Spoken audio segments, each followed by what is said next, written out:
ndaje bu am solo nag amoon na tey jii ci bésub arjuma ji ca fa nga xam ne moom mooy Pékin ca réewum Chine doon waxtaanee rek li jëm ci wàllub programme nucléaire iranien vice ministre yi nga xam ne ñoo ree wàllub affaires étrangères ca bu réewum Russie ak bu Chine ak bu Iran ñoom ñëpp de ñoo doon amal ndaje boobee daal nañ yëkkati kàddu nag ci bésub arjuma ji yemoo ko fukki fan ak ñeent ci weeru mars wax ne daal lépp la nga xam ne daal jëm na ci wàllub sanction yoo xam ne dañ ko teg ca république islamique bu Iran te teguwul na ko waa États-Unis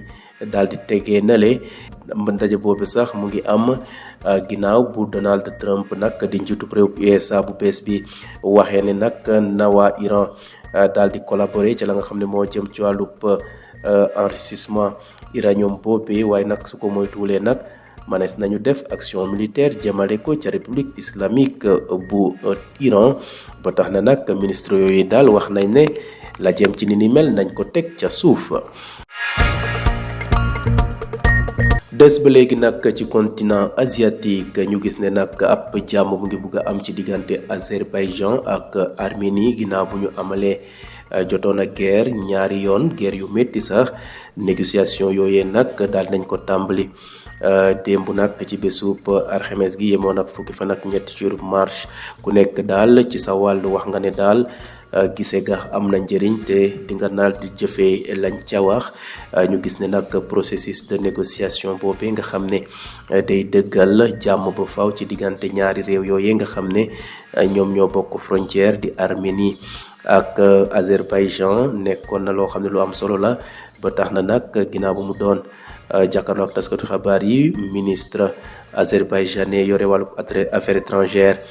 di Ceyhoun Bayramov wax na ne daal jàmm dina am ci diggante ñaari réew yooyee ñu gis ne nag ab événement historique la ndax ñaari réew yooyu de ginnaaw bu ñu tàmbalee guerre boobu ak léegi mu ngi dollu ci fanweeri at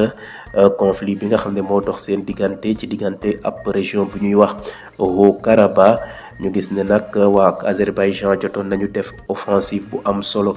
ci weeru septembre ci atum 2023 daal di teg loxo fi nga xam ne moom mooy Haut-Karabakh taxoon na nag ba askan ba nga xam ne moo fa dekkoon ci ay arménien daal di nag jël seen bagage daal di nag bàyyi région boobee dem ca fa nga xam ne mooy Yerevan. jeexale xibaaru bitim réew yi ca fa nga xam ne moom mooy Afrique de l'Est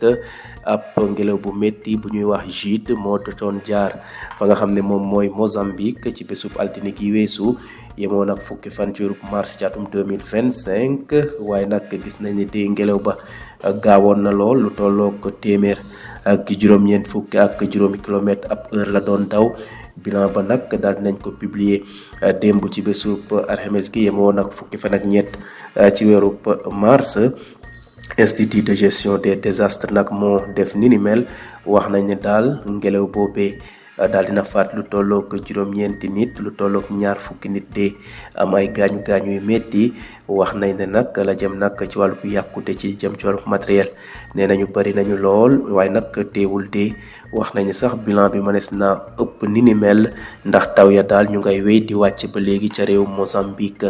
kilifa ya nag wax nañ ne daal ginnaaw bu ngelaw boobee nga xam ne moom la ñuy wax Jude rombe daal dina yàq lu tolloo ko juróom benn fukki école lu tolloo ko 17 500 ay élèves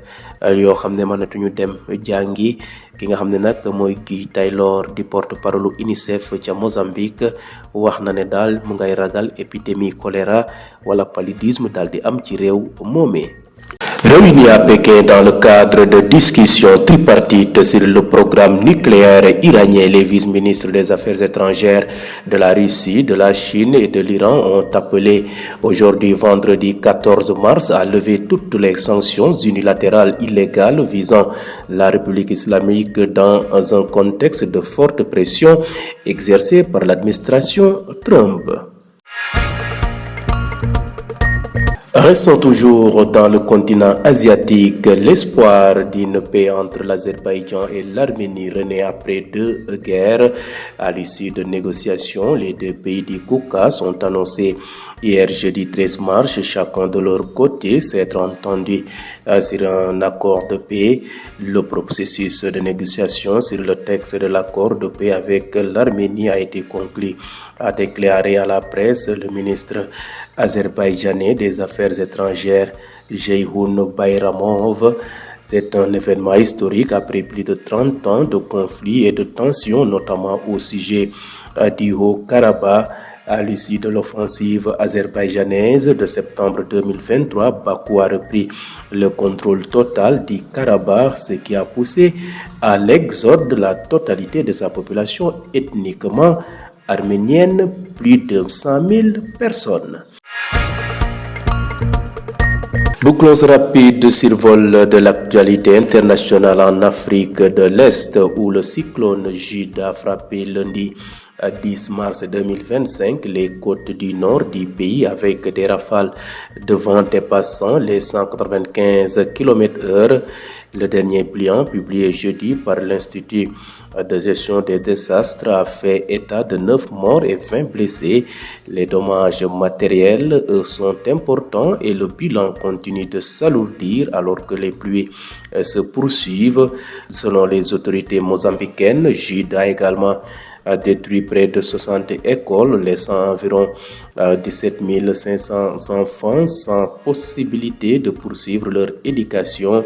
Guy Taylor, porte-parole de l'UNICEF au Mozambique, redoute aussi des épidémies de choléra ou de paludisme.